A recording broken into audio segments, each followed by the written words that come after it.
gonna do now? Keep on rolling, rolling, rolling, rolling, rolling. Keep going, man. Go, Homan. Go, Tom Homan, man. He is my hero. He is not going to stop. He ain't going to do it. Do you know why? Because there are attacks going on. There are brutal attacks going on ICE agents.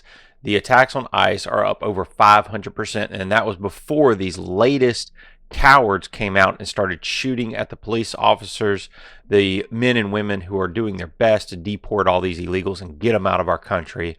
It's just shockingly sad as far as what's happening, to where all this rhetoric has now fomented into violence, which is to be expected, because, as you know, some of those leftists like to do, they want to actually start a civil war. They would lose, but they really love violence.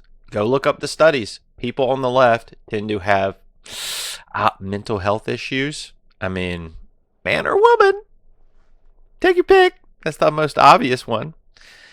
Oh, man. Anyway, so let's focus on what we've got. And we've got a lot of ICE stories coming out right quick. So, despite the attacks on ICE agents over the past few weeks, Tom Homan has doubled down.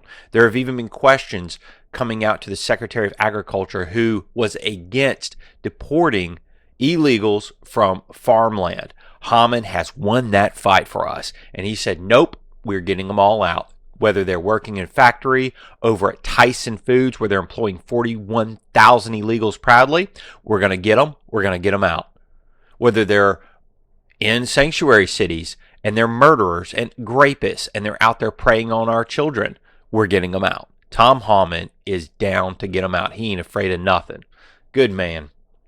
So, as stated, I said over 2 months ago, if the rhetoric continues against ICE agents and Border Patrol agents about being compared to terrorists like Congresswoman Japela did, being compared to Nazis and racists, that is going to end with the use of force, that either a criminal is going to die or an officer is going to die, Homan explained. I've seen this recipe before.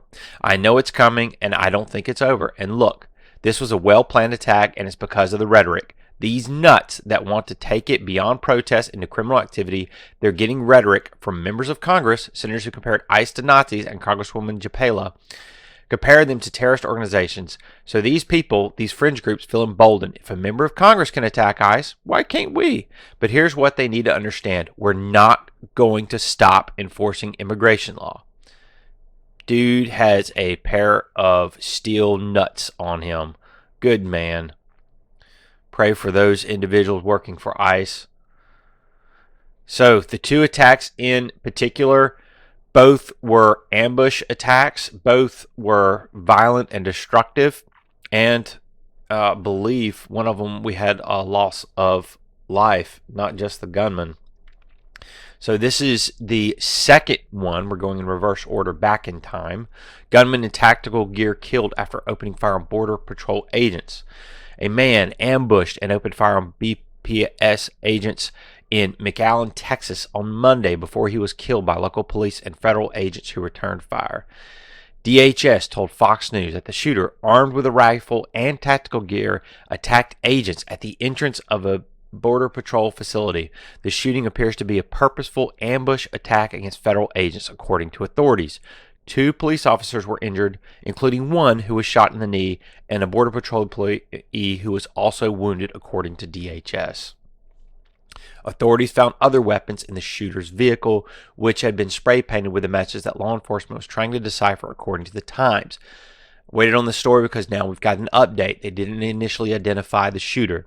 The shooter's now been identified as Ryan Luis Mosqueda. Arrived at the Border Patrol Center Annex across from McAllen International Airport shortly after 5:50 a.m. and began firing dozens of rounds. McAllen Police Chief Victor Rodriguez said at a press conference, federal agents returned fire, leading to Mosqueda's death. Riding inside of Mosqueda's white 2-door sedan, possibly in Latin, although the significance remains unclear, on the outside of the car was spray painted Cortus Dei, which translates to Day of the Heart. I would highly recommend it cross-referencing to anything from La Raza. Just a tip. In the other plot, this was late last week. 11 were arrested for plotting to ambush, kill ICE corrections officers. 11 people had been arrested in what law enforcement describes as a planned ambush of corrections officers at an ICE detention facility in Alvarado, Texas on July 4th. Alvarado police officer was shot in the neck during the attack and is expected to survive. Okay, this is the one where I thought that he had passed away. I'm glad he is going to live. This is as of this late evening, this story.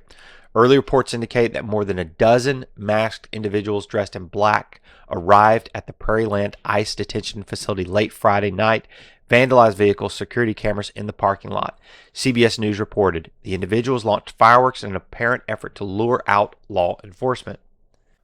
On Monday, Acting U.S. Attorney Nancy Larson stated, "We're here to tell you that late at night on July 4th, Friday night at approximately 10:37 p.m. at the Prairieland ICE Detention Center in Alvarado, Texas, 10 to 12 individuals dressed in black military-style clothing began shooting fireworks and engaging in acts of vandalism at the facility and was part of an organized attack."